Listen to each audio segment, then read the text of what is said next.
Saya ucapkan Assalamualaikum warahmatullahi wabarakatuh. Saya Muhammad Kosyanto yang biasa dikenal dengan Kak Kos. Kebetulan saya memang tandemnya Pak Kos Martadi di Pokja Struktur IPLBI, jadi sekretaris. Kemudian di IPLBI juga saya diamanai jadi divisi penerbitan buku IPLBI dan dosen di Universitas Sultan Bataan Demak. Saya sampaikan ke teman-teman bahwa sore ya karena sudah sore, saya adalah adik perguruan Pak Kos Martadi yang terpaut jauh sekali. Jadi saya harus menghormati beliau sebagai senior saya. Dan hari ini saya akan banyak bercerita tentang sistem struktur bangunan Masjid Agung Demak. Mungkin hari ini lebih dekat Pak Kusyanto. Mic-nya kurang. Ya, beberapa teman mengeluh kurang keras. Kalau gini, halo? Ya. Kurang ya? Kurang keras. Oh ya, sebentar. Mepet. Ya, halo? Nggak enak ini. Ya, gini ya? Oke, monggo. Lebih baik, Pak. Sebentar, saya ulangi lagi ya. Sebentar.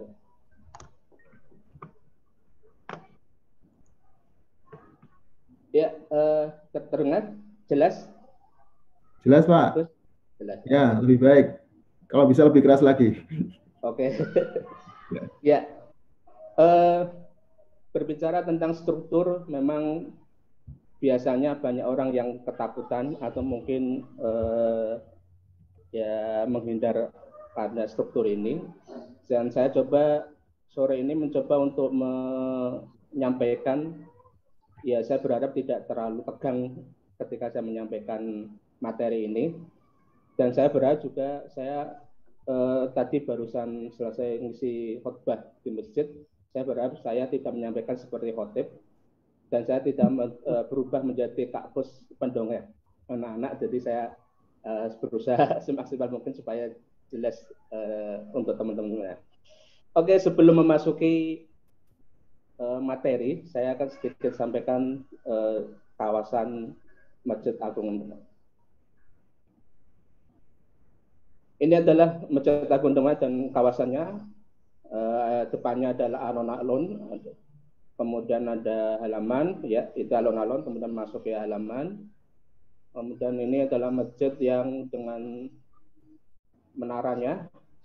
Sebelah sana ada museum, kemudian di sisi barat laut ada makam.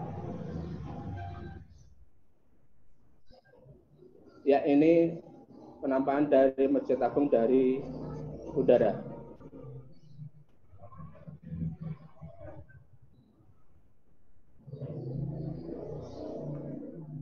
Oke, cukup. Masjid Agung ini saya angkat karena memang kebetulan saya asli dari Demak. Meskipun saya bukan berdarah biru, karena mungkin darah warna lain ya mungkin. Tapi saya berharap sangat bangga karena saya bisa membahas masjid yang ada di daerah saya. Dan masjid ini berada di Kabupaten Demak, kabupaten yang berbatasan langsung dengan Kota Semarang. Jadi nanti kalau teman-teman mau ke Demak, nanti silakan bilang ke Pak Kos Martadi sebagai penunggu di Semarang. Nanti akan diarahkan ke Demak, nanti akan saya tunggu di Demak. Jadi ini Kabupaten Demak berbatasan dengan Semarang, kemudian ada berbatasan dengan Jepara, Kabupaten Kudus, dan Kabupaten Grobogan. Kalau kita masuk lebih dalam lagi, komplek Masjid Agung Demak, itu di depannya ada alun-alun, di sekitarnya itu ada Kampung Kauman. Jadi Kampung Kauman itu di sisi selatan, barat, dan utara. Kemudian ada kompleks souvenir itu untuk fasilitas dari kawasan Masjid Agung. kemudian ada rutan di sisi timur alun-alun, dan ada pendidikan, sampai juga ada pecinan. Jadi ada pecinan di sisi utara alun-alun. Ya. Ini adalah Masjid Agung Demak, dan di sisi utara itu ada museum yang dibangun untuk menyimpan semua peninggalan-peninggalan Masjid Agung Demak. Kemudian ini museumnya. Kemudian ini adalah pengelola ada di sini. Kemudian ini adalah makam, ada makam Kesultanan Demak di sini dan keluarganya. Kemudian ini ada KUA, kemudian ini ada dunia pendidikan, dan di sekitar ini di sisi utara, timur, barat dan selatan ini adalah kampung Kauman. Ya. Kemudian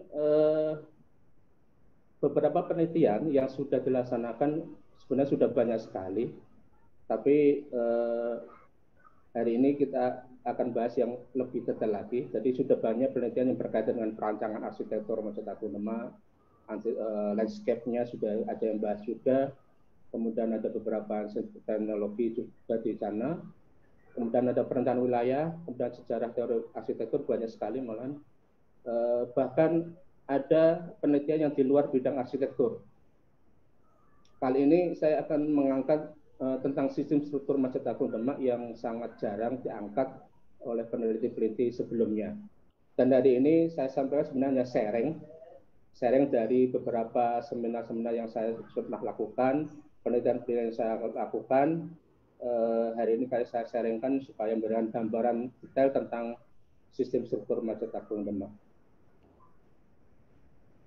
Arsitektur Masjid Demakan ini pernah disampaikan oleh Prof. Toto Rosmanto saat pengukuhan guru besar beliau, menyebut bahwa Masjid Agung Demak ini dengan arsitektur Masjid Demakan karena memang karena berada di Kabupaten Demak. Jadi lebih memudahkan untuk menyampaikan arsitektur Demakan ini, arsitektur Masjid Agung Demak ini dengan arsitektur Masjid Demakan. Didirikan oleh Wali Songo, dan masjid ini awal-awal berdiri memang menjadi tempat berkumpulnya para ulama atau wali.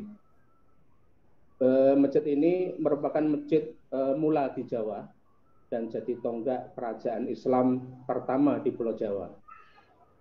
Statusnya pada saat itu adalah masjid kesultanan di Kesultanan Demak. Saat ini masjid ini menjadi ikon dan identitas Kabupaten Demak. Jadi kalau sampai ke Kabupaten Demak, ikon Masjid Agung ini sangat populer sekali. Untuk bangunannya dipengaruhi oleh budaya masyarakat Jawa pada saat itu, ada Hindu, Buddha, animisme, dinamisme, dan banyak sekali di sana. Kemudian memiliki sistem struktur masjid yang unik. Nah, hari ini yang nanti kita akan bahas bersama-sama, saya akan sharingkan bersama-sama. Oke, kita masuk ke denah bangunannya.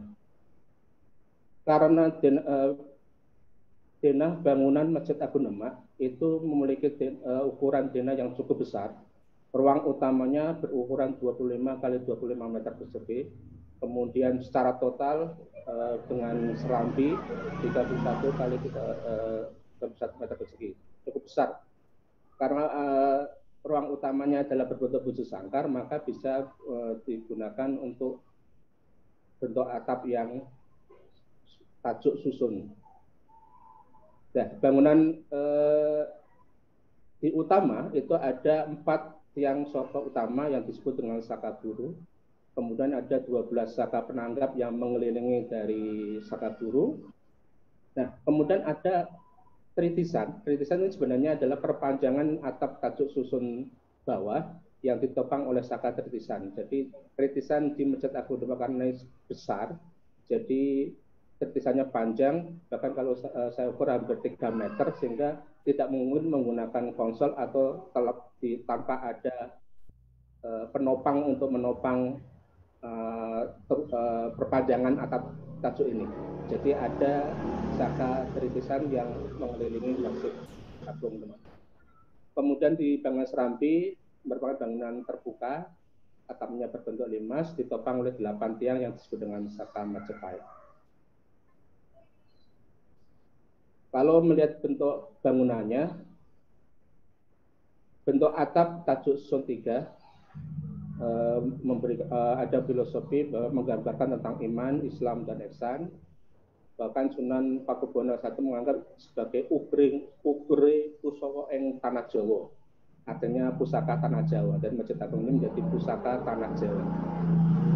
Desain arsitekturnya menjadi panutan atau patron bagi masjid-masjid yang dibangun di kemudian hari. Dan ini menjadi inspirasi bagi arsitek dalam merancang bangunan beratap tumpang di sepanjang garis Pantura Jawa Tengah. Jadi banyak bangunan-bangunan masjid di Pantura itu mengikuti panutan dari Masjid Agung Demak ini. Kalau dilihat dari tata ruang, atap dan struktur dan konstruksinya, tata ruang awalnya adalah bangunan utama yang merupakan ruang utama sholat, kemudian ada tambahan serambi yang sampai sekarang menjadi sebuah patron panutan kalau masjid ada ruang utama dan serambi. Kemudian atapnya pun mengikuti atap tajuk susun 3, kemudian di serambi ada atap limasan, dan sekarang menjadi atap gabung dua-duanya, atap tajuk dan limasan. Struktur dan konstruksinya juga sama, mengikuti dari bentuk tata ruangnya. Pembangunan Masjid Agung Demak ini kalau dilihat dari sejarah, saya hanya garis besarnya saja.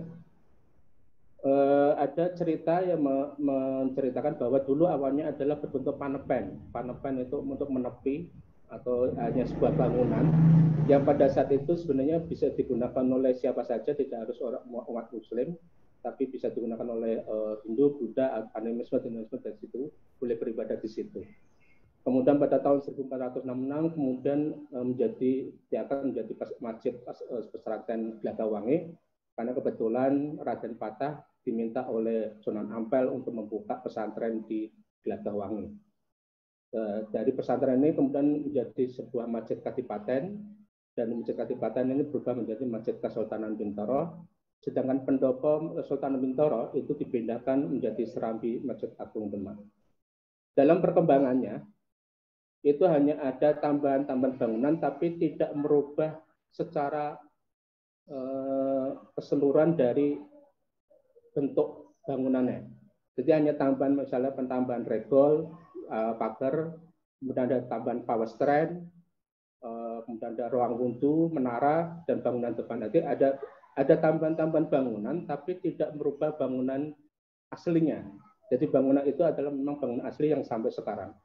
Meskipun dalam perkembangannya ada perubahan dari konstruksi yang awalnya kayu, kemudian ada dindingnya berubah jadi bata, kemudian ada beberapa kolom berubah dari kolom beton, tapi secara keseluruhan bentuk Masjid Agung Demak ini masih utuh seperti dulu.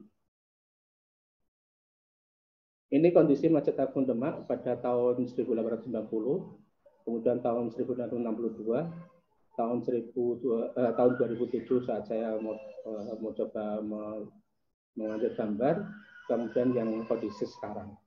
Jadi secara bentuk sebenarnya tidak ada perubahan di bangunan utamanya. Kita masuki dari bangunan.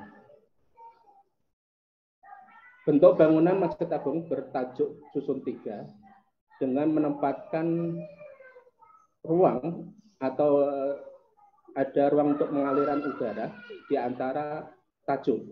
Jadi di antara tajuk yang atas dengan tajuk yang tengah, kemudian tajuk tengah dengan tajuk yang bawah. Ada tempat untuk pergerakan angin. Jadi itu di sisi kiri ini adalah bentuknya jeruji-jeruji ini, itu untuk mengalirkan pergerakan angin. Jadi secara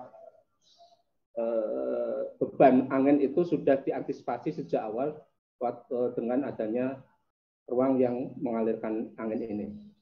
Ini juga termasuk ada juga semua diberikan untuk bisa mengalirkan aliran angin ini.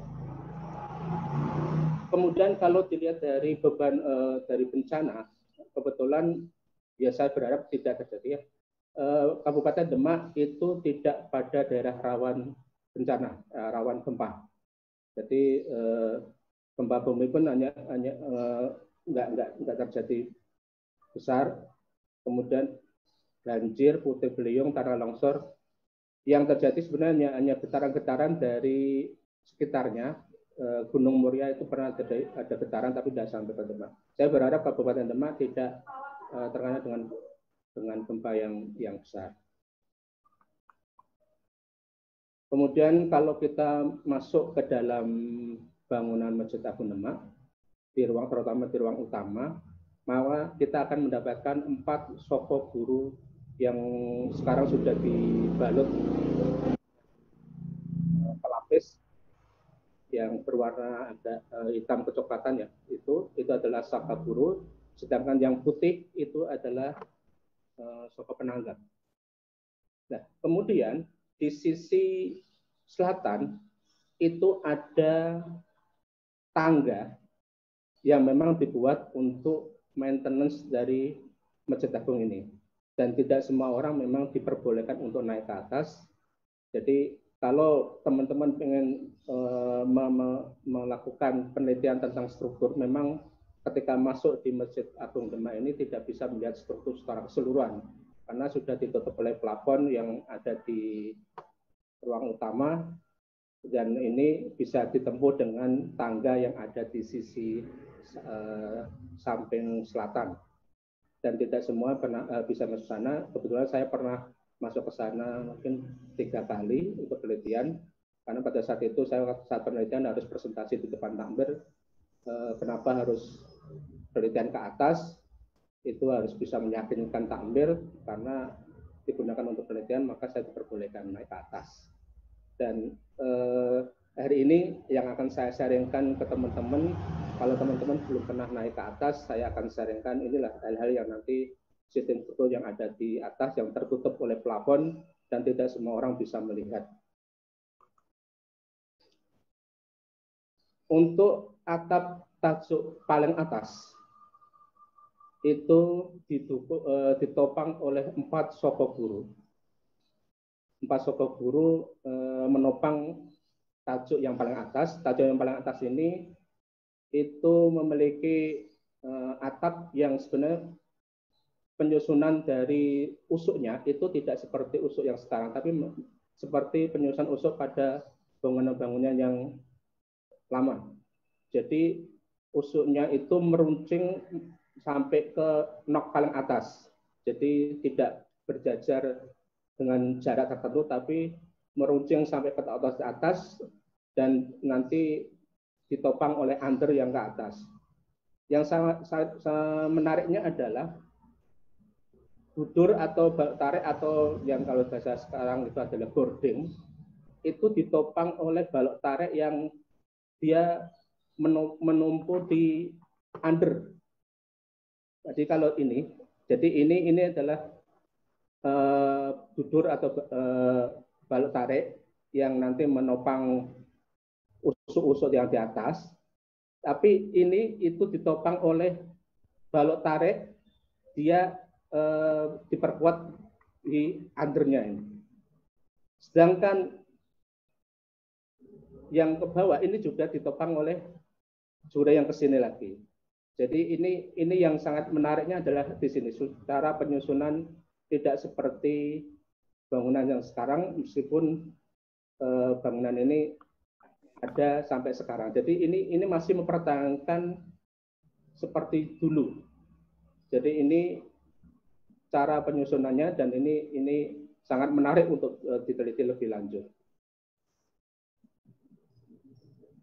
Oke, saka guru ini memang ada 4 yang sangat terkenal dan mungkin sampai sekarang adalah namanya saka tatal itu dari Sunan Kalijaga. Itu posisinya adalah di timur laut ini di sini. Kemudian yang ini adalah Sunan Ampel, ini Sunan Gunung Jati, ini adalah Sunan Bonang. Jadi ada 4 sunan yang berperan aktif dalam pembangunan masjid dengan memberikan bantuan Saka. Nah, ada beberapa penelitian dan juga ada beberapa tulisan dari Prof. Toto Rusmanto mengatakan bahwa pondasi pada saat itu pondasinya dibuat tidak di atas tanah yang datar. Karena Demak itu ada yang beberapa informasi mengatakan Demak itu adalah bentuknya rawa. Meskipun ada cerita-cerita legenda kata Demak itu berasal dari, ada yang mengatakan itu ada walahan yang jatuh dari perahu, kemudian ada yang mencari Demak itu, tapi yang benar adalah Demak itu dari bahasa Arab yang berarti berarti rawa. Jadi pondasi dibangun dengan sistem semi ceblokan atau ditanam sebagian. Nah, sebenarnya Saka tatal ini, kalau yang di bawah ini adalah Saka yang sudah dipotong, jadi ada pembangunan atau supaya maintenance dari Sukabumi ini, beberapa Saka dipotong dan dipamerkan di museum. Saka tatal ini diikat, kemudian direkatkan dengan kayu getah damar. Bahkan ada yang mengatakan, ada beberapa informasi kata diikat dengan suket peti, kalau nggak salah. Jadi apakah benar atau tidak, tapi yang jelas gitu, itu adalah bentuknya Saka tatal. Tatal di sini bukan tatal yang seperti tukang yang saat ini, yang kayunya kecil-kecil. Tatal ini adalah tatal yang karena dulu pada zaman dulu adalah kayunya besar-besar, maka hasil tatalnya pun juga besar. Kita akan lihat. Ini adalah tatal yang bisa saya lihat dari tajuk paling atas. Jadi di tajuk paling atas itu bisa melihat isi tatalnya. Jadi tatal ini kayunya besar-besar, ada yang satu paha, ada yang lebih, jadi besar-besar di sini. Nah, secara sistem struktur bahwa tatal ini sebenarnya adalah merupakan sambungan dari Saka Guru yang disumbangkan oleh Sunan Kalijaga. Sunan Kalijaga hanya mampu memberikan Saka yang tingginya 11 meter, padahal yang diminta adalah 17 meter. Sehingga masih 6 meter kekurangannya, dan Sunan Kalijaga kemudian menambah 6 meter itu dengan Saka tatal. Jadi posisi Saka tatal itu maksudnya di atas, tidak di bawah. Jadi secara struktur, karena Saka tatal di atas, untuk menopang tajuk paling atas, jadi tajuk paling atas itu ditopang oleh Saka Guru dari bawah sampai ke atas. Jadi Saka tatal ini itu meneruskan beban daya dari atas menuju ke Saka tatal di bawah, sambungannya di bawah sampai ke fondasi. Kalau kita lihat panjangnya tatal yang ada itu 17 meter, padahal kalau tadi sudah kita sampaikan itu sistem fondasinya dengan semi ceblokan, berarti sebenarnya pada zaman dulu itu harusnya lebih dari 17 karena ada sebagian yang harus ditanam. Apakah Sunan Kalijaga menanamnya terlalu dalam sehingga kurang 6 meter atau memang kurangnya dari 6 meter? Yang jelas informasi yang kita dapatkan dari Takmir mengatakan bahwa yang ada itu 17 meter, Sunan Kalijaga bisa menyediakan 11 meter, kurang 6 meter, sehingga disambung dengan Saka tatal. Nah, perjalanan mencari kayu jati ini, Sunan Kalijaga sampai ke Semarang yang dikenal dengan Jatingaleh, itu kawasannya Pak Kosmar tadi, yang punya wangpan di Jatingaleh. Kemudian tidak dikatakan Jatingaleh karena jatinya mengolah ngaleh. Akhirnya sampai ke Gua Kreo, dijaga oleh monyet-monyet. Itu ada cerita-cerita yang terjadi saat pengambilan kayu jati ini.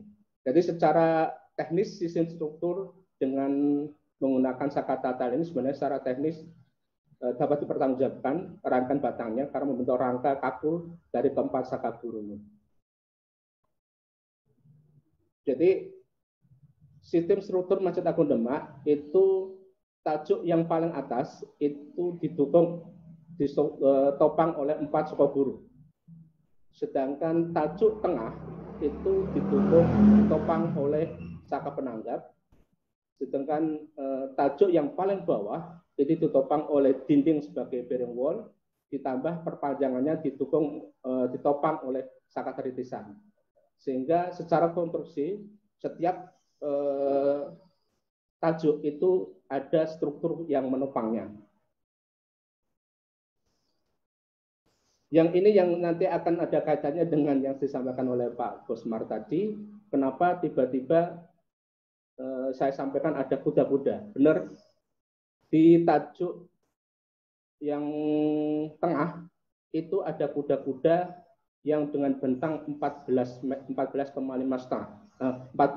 meter. Tapi kuda-kuda ini tidak menopang di soko penanggap. Kuda-kuda ini malah menopang di atas belandar yang menghubungkan antar soko penanggap. Artinya kuda-kuda ini sebenarnya dibuat itu sebenarnya untuk menopang beban yang akan diterima pada atap di tajuk tumpang yang tengah. Nah, ini kalau kita lihat lebih detail lagi, ini adalah kuda-kudanya. Kuda-kuda ini diperkirakan dibuat pada zaman Hindia Belanda, karena kuda-kuda ini cukup besar, kemudian dengan pateknya itu dari mur baja, kemudian meskipun sudah ada kuda-kuda yang bendang besar ini, tapi masih diperkuat dengan baja yang ada di bawahnya ini. Ini ada baja di bawahnya, dan masih diperkuat dengan kawat baja, dua kawat baja yang menopang dan dibentangkan sebentang 14,5 meter ini. Dan kemudian juga ada setengah kuda-kuda yang dibuat memanjang di luar 4 sekaburu. Ini adalah setengah kuda-kuda yang dibuat memanjang. Jadi posisi dua kuda-kuda, ada dua kuda-kuda di sana itu berada di dalam 4 sekaburu. Jadi 4 sekaburu yang lebarnya ukurannya hampir 5 kali 5 meter. Itu di tengahnya ada dua kuda-kuda yang dipasang. Kemudian setengah kuda-kuda itu ada di luar 4 sekaburu itu. Jadi ini posisinya di luar, ini sekaburunya. Ini setengah kuda-kudanya, ini sekaburunya. Jadi sekaburu ini berada di tengah-tengah tempat kuda-kudanya berada di 4 sekaburu. Kalau kita lihat mencoba untuk penyandingan sistem struktur, ada penambahan kuda-kuda yang saya perkirakan dilakukan pada zaman Hindia Belanda. Sebenarnya tujuannya adalah untuk memperkuat atap tajuk susun tengah agar ada sustainable masjid ini hingga sekarang. Ini adalah, kalau ini model empiak yang seperti yang disampaikan Pak Kusmar tadi, maka ini akan ada beban, ini akan bisa melengkung. Kemudian diberikan kuda-kuda. Nah, penyandingan antara kuda-kuda dengan empiak ini ternyata sangat menguatkan, dan sehingga atap tajuk tengah ini menjadi lebih kuat, lebih stabil. Bahkan di sisi lain, di luar 4 sekaburu ada setengah kuda-kuda. Jadi ini kalau kita lihat di sini, jadi dua kuda-kuda itu di tengah antara 4 sekaburu yang merah ini, kemudian yang setengah kuda-kuda ada di luar.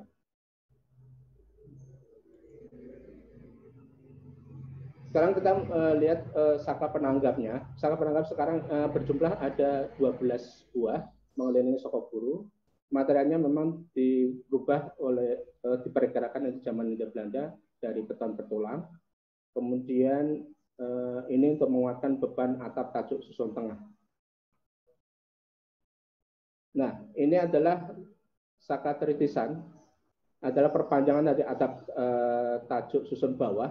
Jadi ini ada tritisan yang cukup besar, sehingga di sini adalah muncul ada saka tritisan. Di belakang pun juga sama, tapi memang bentuknya ada yang lingkaran, ada yang segi empat, itu macam-macam beda, tapi semua ada saka tritisannya.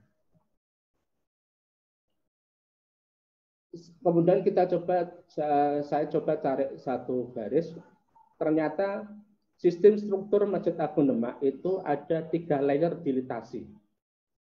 Jadi karena ini memiliki sistem struktur penopang berbeda, jadi kalau yang layer pertama itu adalah di tajuk paling atas, itu ditopang oleh 4 sokobur itu, sehingga masih bisa berdiri tajuk paling atas ini.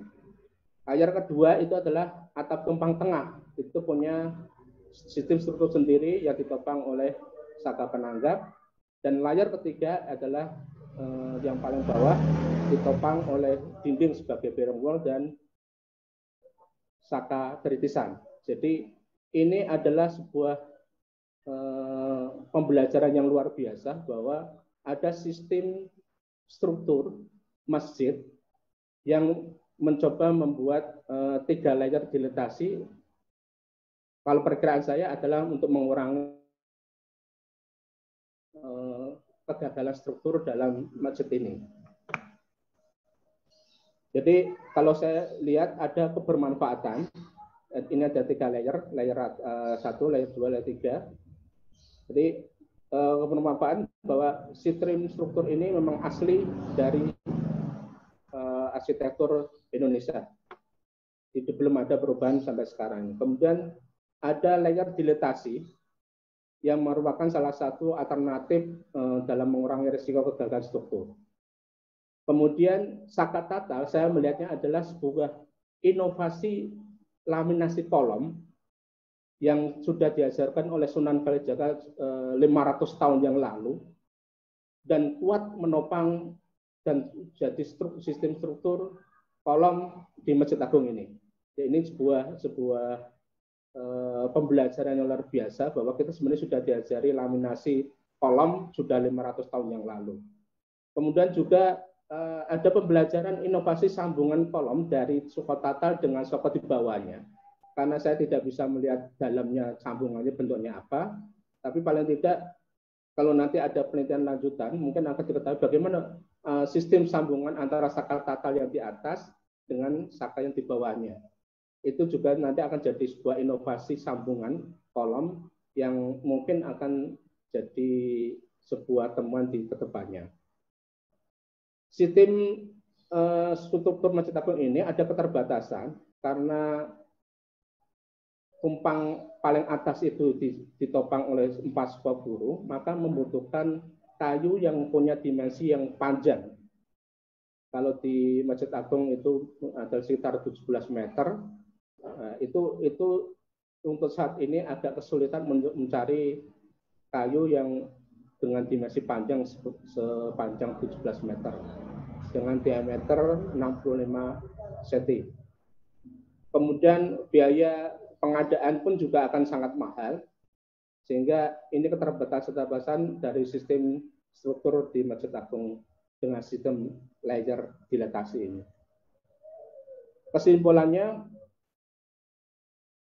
sistem struktur Masjid Agung menghadirkan keaslian sistem struktur pada saat itu. Dan sistem struktur masjid ini berbeda dengan masjid yang lainnya. Meskipun Sunan Kalijaga juga membangun masjid di Kadilangu, namun karena luasannya berbeda, di Kadilangu itu ukurannya adalah 11 kali 11 meter, sedangkan di Masjid Agung Demak itu 25 kali 25. Jadi perbedaan besar ini yang menyebabkan sistem strukturnya berbeda. Kemudian ini juga akan menjawab cerita yang berkembang di masyarakat bahwa Masjid Agung Demak dibangun selama 1 malam. Kalau secara teknis pertukangan dengan kolom yang besar membutuhkan teknik yang luar biasa dan itu tidak bisa 1 malam. Beberapa catatan yang dibuat oleh Prof. Toto Rusmanto mengatakan bahwa 1 malam yang dimaksud adalah Sunan Kalijaga itu mampu menyelesaikan musyawarah dengan semua wali 1 malam. Jadi musyawarah yang diselesaikan sehingga akhirnya masjid itu dibangun. Tapi bukan masjid dibangun dalam 1 malam. Karena secara teknis tidak memungkinkan untuk bisa dibangun dalam 1 malam. Kemudian menggunakan teknik pertukangan yang berbeda dengan bangunan lain. Melihat struktur kolom sokoguru yang tinggi, Kemudian menegakkannya juga itu butuh teknik pertukangan yang berbeda. Dan ada beberapa literatur referensi mengatakan bahwa itu terpengaruh oleh ilmu pertukangan perkapalan, karena pada saat itu ada bandara-bandara yang berkembang seperti bandara dermaga di Semarang, kemudian di Lasem itu juga banyak berkembang. Juga Raden Patah pada saat ke Ampel itu juga menggunakan kapal, sehingga ada dugaan bahwa cara pertukangan pada saat itu menggunakan teknik perkapalan, membangun kapal. Kemudian sistem struktur masjid ini menggunakan 3 layer dilatasi yang dapat mengurangi risiko dalam kegagalan struktur.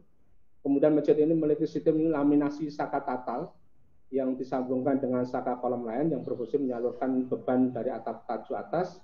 Kemudian laminasi tatal ini sebagai bentuk kecerdasan lokal jenis dari Sunan Kalijaga. Jadi ketika Sunan Kalijaga kurang 6 meter, ada kecerdasan lokal yang dimunculkan oleh Sunan Kalijaga dengan sistem saka tatal ini. Kemudian ada upaya penyandingan sistem struktur, kalau Pak Agus tadi mengatakan modern, dengan kuda-kuda dan empiak di sana, dan sampai sekarang masih ada dan saling bersinergi menguatkan sistem struktur dan sustainable sampai sekarang. Ada penelitian lanjutan yang mungkin bisa dikembangkan, yaitu bagaimana sistem struktur layar dilatasi ini bisa diterapkan di bangunan lain pada daerah yang rawan gempa. Karena Demak tidak rawan gempa, jadi mungkin bisa ada penelitian lebih lanjut bagaimana kalau diterapkan di daerah yang gempa. Kemudian ada pengembangan dilatasi dan penyambungan kolom yang membutuhkan inovasi penelitian lebih lanjut bagaimana bisa dilakukan dengan mudah dengan biaya yang lebih murah. Karena untuk pembangunan masjid itu akan terus-menerus ada dan dibangun oleh masyarakat. Kalau menggunakan sistem struktur yang sama dengan Masjid Agung, maka akan membutuhkan inovasi pengembangan dilatasi dan penyambungan kolom yang lebih murah, lebih mudah. Karena yang ditampilkan Pak Kusmartadi tadi, ada masjid yang deprok, itu saya yakin karena menggunakan bukan dengan dilatasi, tapi bertumpu pada 4 sokoburu. Jadi dari 4 sokoburu naik ke atas dengan ada belandar, naik atas under, belandar lagi, sehingga semua atap itu bertumpu pada 4 saka buru. Sehingga ketika ada gerakan, maka Oke. 2 menit lagi, maaf, 2 menit. Oke, sampun. Oke. Jadi kalau ada gempa, maka yang tadi digambarkan oleh Pak Kusmartadi, maka bangunan masjid itu akan roboh sakanya dan yang atapnya akan deprok ke bawah. Tapi dengan 3 layar dilatasi ini mungkin akan berbeda dan perlu ada penelitian lebih lanjut.